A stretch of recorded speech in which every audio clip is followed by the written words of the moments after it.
Hi, this is Meena. இன்னைக்கு நம்ம ரொம்பவே பேசிக் அண்ட் இம்பார்ட்டன்டான ஒரு தியரம் தான் பார்க்க போறோம். That is Pythagoras theorem. நிறைய பேருக்கு பைத்தகோரஸ் தியரம்னா என்ன அப்படின்றது கண்டிப்பா தெரிஞ்சிருக்கும். இந்த வீடியோ ஒரு சின்ன ரீகால் தான். So Pythagoras theorem right angle triangle மட்டும் தான் ஒர்க் ஆன் ஆகும். ஸோ அதனால நான் ஒரு ரைட் ஆங்கிள் ட்ரையாங்கிள் எடுத்துக்கிறேன். ஸோ இந்த இடத்துல நான் 90 டிகிரின்றதை மார்க் பண்ணியிருக்கேன். Hope you see that. So இந்த 90 டிகிரிக்கு ஆப்போசிட்டா ஒரு சைடு இருக்கு இல்லையா, இதுதான் நம்ம ஹைபோட்டென்யூஸ் அப்படின்னு சொல்லுவாங்க. ஸோ இங்க கீழே இருக்கிறது ஒரு லெக், இங்க சைட்ல இருக்கிறது ஒரு லெக். ஸோ ரெண்டு லெக் அண்ட் இந்த ஹைபோட்டென்யூஸ் சைடு, இது மூணும் சேர்ந்து தான் பைத்தகோரஸ் தியரத்தோட ஸ்டேட்மெண்ட் உருவாக போகுது. ஓகேவா? So the statement of the Pythagoras theorem என்ன அப்படின்னா, the sum of the legs squared is equal to the hypotenuse squared அப்படிங்கறதா.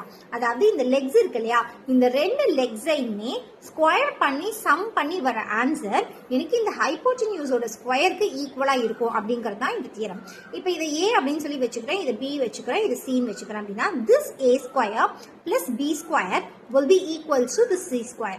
So சிம்பிளா பித்தகோரஸ் தியரத்தை a square plus b square will be equals to c squareன்றதை ஞாபகம் வச்சுக்கோங்க. எப்போதுமே c squareங்கிறது ஹைபோட்டென்யூஸ் சைடா மட்டும் தான் இருக்கணும். வேற எந்த சைடு மாத்தினீங்கனாலும் உங்களோட பைத்தகோரஸ் தியரம் தப்பாக வாய்ப்பு இருக்கு. ஸோ எப்போதுமே c ஸ்கொயருங்கிறது ஹைபோட்டென்யூஸ் ஸ்கொயரா இருக்கணும். a square b square May change, உங்களுக்கு சேஞ்ச் பண்ணி எடுத்துக்கலாம். ஸோ இப்போ ஒரு சின்ன எக்ஸாம்பிள் பார்க்கலாம். சரி, இதை நான் ஒரு 3 சென்டிமீட்டர்னு வச்சுக்கிறேன், இதை நான் ஒரு 4 சென்டிமீட்டர்னு வச்சுக்கிறேன், இந்த சைடு நான் ஒரு 5 சென்டிமீட்டர்னு வச்சுக்கிறேன்.